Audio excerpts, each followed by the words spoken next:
তৃণমূলের আমলে কি দেখেছেন? ব্লগার আর টিকটকাররা পার্টির নেতা হয় এখন।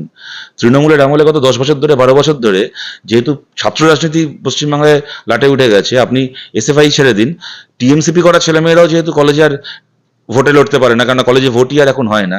এখন কে হয়? এই ফেসবুকের আর সোশ্যাল মিডিয়ার কন্টেন্ট ক্রিয়েটার যারা দাঁড়িয়ে টিকটক ভিডিও বানাতে পারে, এই দেবাংশু ফেবাংশু এই সমস্ত হয়েছে, এই এই ওদের এই আরো কারা সব আছে না, সেই সুদীপ রাভা বলে একটা, এই এখন দেখলাম নন্দীগ্রামের নষ্টামিগিরি বলে কি একটা হয়েছে। হ্যাঁ, এইগুলো এরা হচ্ছে সমস্ত টিকটক করতে পারে আর ব্লগ বানাতে পারে বলে ওরা এক একটা যুব নেতা।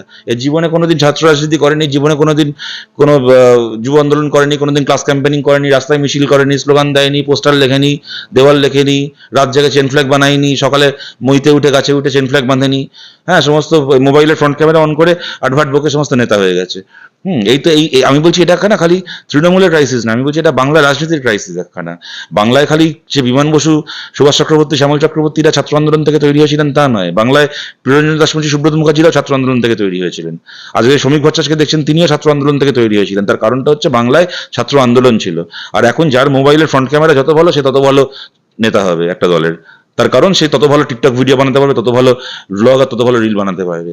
এই যে জায়গায় আনলো বাংলা রাজনীতিকে যারা, তাদেরকে প্রশ্ন না করে আমাদেরকে প্রশ্ন করছেন। আমরা গর্ব করে বলতে পারি আমাদের পার্টির এই যত লোক রেড ভলেন্টিয়ার হয়ে কাজ করেছেন গোটা বাংলা জুড়ে, অক্সিজেনের সিলিন্ডার নিয়ে বাড়ি বাড়ি ছুটেছে, ঝাঁপিয়ে পড়ে নিজের জীবন বিপন্ন করে অন্য মানুষের জন্য জীবন দিয়েছে। এই আমাদের এই পশ্চিম বর্ধমানে আমাদের আসানসোলের এক কমরেড কোভিডের সময় গোটা পরিবার মারা গেল রেড ভলেন্টিয়ারের কাজ করতে গিয়ে। সে মারা গেল, তার বাবা, তার মা, তার ভাই, গোটা পরিবার তার মৃত্যু হয়ে গেল, খালি সে বাড়িতে বসে থাকেন, রেড ভলেন্টিয়ার হয়ে কাজ করতে গেছিল বলে আমাদের এক যুবনেতা এই পশ্চিম বর্ধমানে।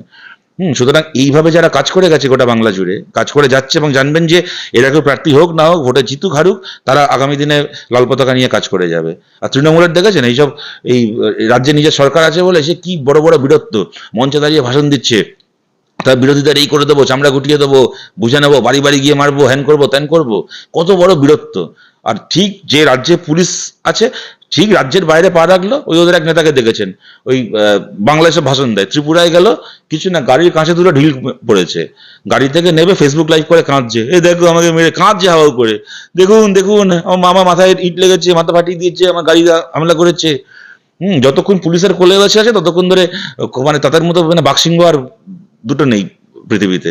আর যেই পুলিশের কোল থেকে নেবে গিয়ে অন্য রাজ্যে যেতে হচ্ছে, যেখানে পুলিশটা হাতে নেই, সেখানে গিয়ে ওদের আসল চেহারা বেরিয়ে পড়েছে। পশ্চিমবাংলাতেই অবস্থা হবে আসবাদে কাল যদি পুলিশটা সঙ্গে না থাকে।